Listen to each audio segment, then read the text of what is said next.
कण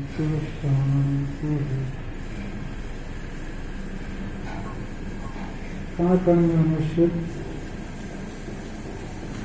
परमेश्वर के आत्मिक स्वरूप का मनन करते हुए परम पूज्य प्रातस्मरणीय श्रद्धेय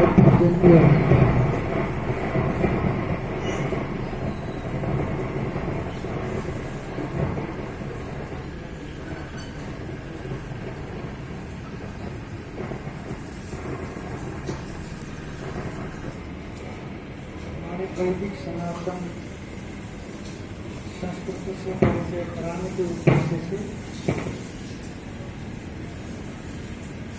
हमारी जो प्राचीन सभ्यताएं प्राचीन परंपरा है,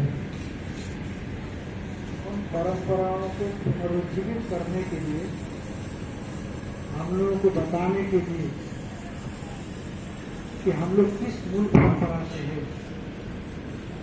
और हम लोगों का जीवन किस ढंग से होना चाहिए, हमारे आचार्य लोग कैसे थे जिन्होंने धर्म के विषय में, ईश्वर के विषय में अपनी आस्था को दृढ़ किया, मजबूत किया। इस लोक और परलोक को उन लोगों ने सुधारा और सुधारने की शिक्षा दी।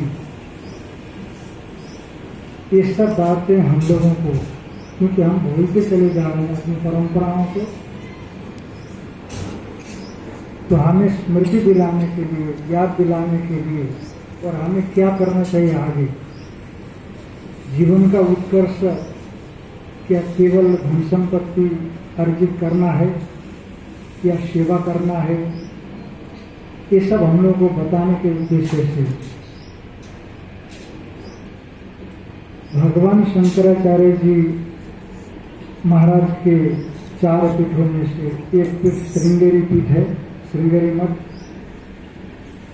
तो वहां से संबद्ध उपपीठ है मैसूर में, तो वहां से पधारे पूज्य महाराज श्री है।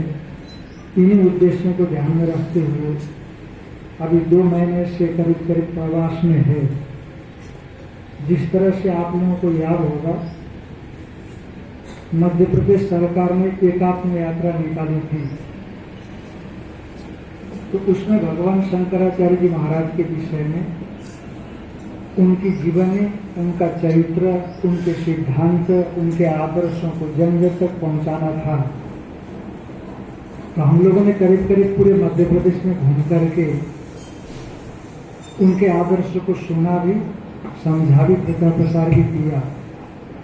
उसी तरह से पूज्य महाराज श्री आचार्यों का संदेश और वैदिक सिद्धांत का प्रचार, इस उद्देश्य को ध्यान में रखते हुए चल रहे हैं। आप सभी ने बड़ा सुंदर ढंग से सौंदर्य लहरी का यथासंभव पाठ किया, बहुत अच्छा लगा। आप अपनी क्षमता के अनुसार जितना पाठ किया अच्छा लगा, पर उसमें सुधार की गुंजाइश है। संस्कृत थोड़ी सी कठिन भाषा है, अभ्यास करने पर कठिन नहीं होती, इसीलिए इसको और सुधार कर दीजिए और अच्छा कर दीजिए, शुद्ध कर दीजिए। आपने अभी कहा, पहला श्लोक क्या है सौंदर्य लहरी का? शिवः सत्यायुक्तो यदि भवति शक्त प्रभवितुं न चेदेवं देवो न खलु कुशल स्पंदितुमपि। यदि शिव भी शक्ति से रहित हो जावे तो जरा भी क्रियाएं करने में सक्षम नहीं होता।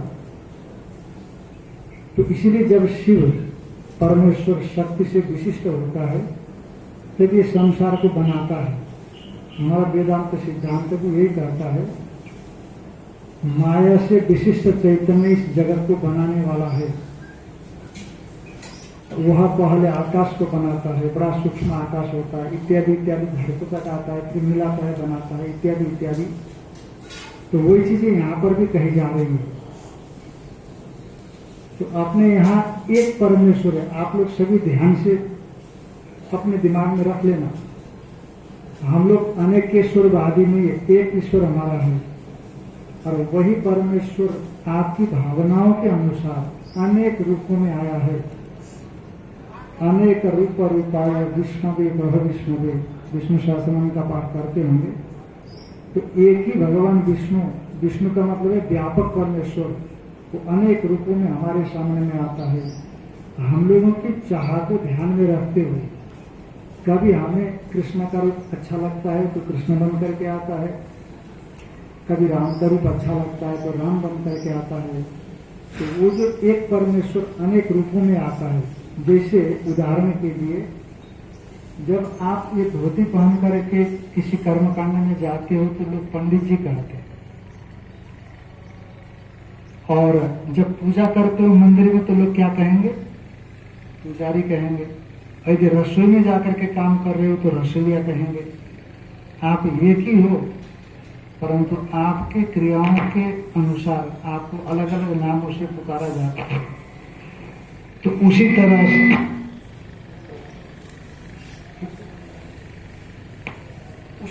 से जब हम परमेश्वर को किस रूप में चाहते हैं, माँ से हमारा बहुत लगाव रहता है, उसमें परमेश्वर कभी दुर्गा बन करके आता है, कभी गदोगा महात्मा सुंदर बन करके आती है, कभी सरस्वती बन करके आती है। उनका तो परमेश्वर अनेक रूपों में है। अब इसीलिए उस परमेश्वर की आराधना करने की जरूरत है।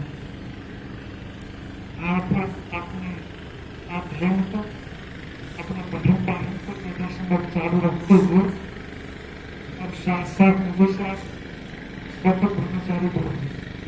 मुझे लगता है कि 40 व्रत ब्रह्मचारी भाषा आएंगे, 40 करीब आया था मेरा महर्षि आश्रम से। आश्रम में बसंत पंचमी दोनों संस्कार था, दोनों संस्कार में आए थे। मैं हृदय गया था वहाँ कार्यक्रम उद्बोधन के लिए, इसलिए बच्चों को उस समय ध्यान नहीं रहा होगा। तो आपने गायत्री मंत्र ले लिया है। गायत्री मंत्र में बहुत शक्ति है, वैदिक मंत्र है। उसको विधि पूर्वक आप निरंतर गायत्री मंत्र का सामान्य अर्थ को समझ रखते हुए जाप करते रहेंगे तो गायत्री मंत्र के अंतिम में आया है वो हमारी बुद्धि को शुद्ध करें, हमारी बुद्धि को सन्मार्ग की ओर लगावें। तो पक्की बात है, आप कभी गलत मार्ग पर जा नहीं सकते। तो इसलिए शक्ति की आराधना, भगवान की आराधना निरंतर करते रहना चाहिए। तो आपको इस लोक में भी शक्ति मिलेगी। हम लोगों का जीवन अनंत है, कब से आ रहे हैं और आगे कब तक जाएंगे कोई पता नहीं। ये तो छोटा सा पड़ाव है, छोटा सा एक मार्ग में हम लोग चल रहे हैं 50 साल 70 साल तक। तो इसलिए ईश्वर की आराधना करना बहुत जरूरी है और साथ में अपना कर्तव्य अपने चरित्र को बनाते हुए करना जरूरी है। आगे हम सभी लोग पूज्य महाराज श्री से श्रवण करेंगे। बोलो नर्मदा मैया की जय।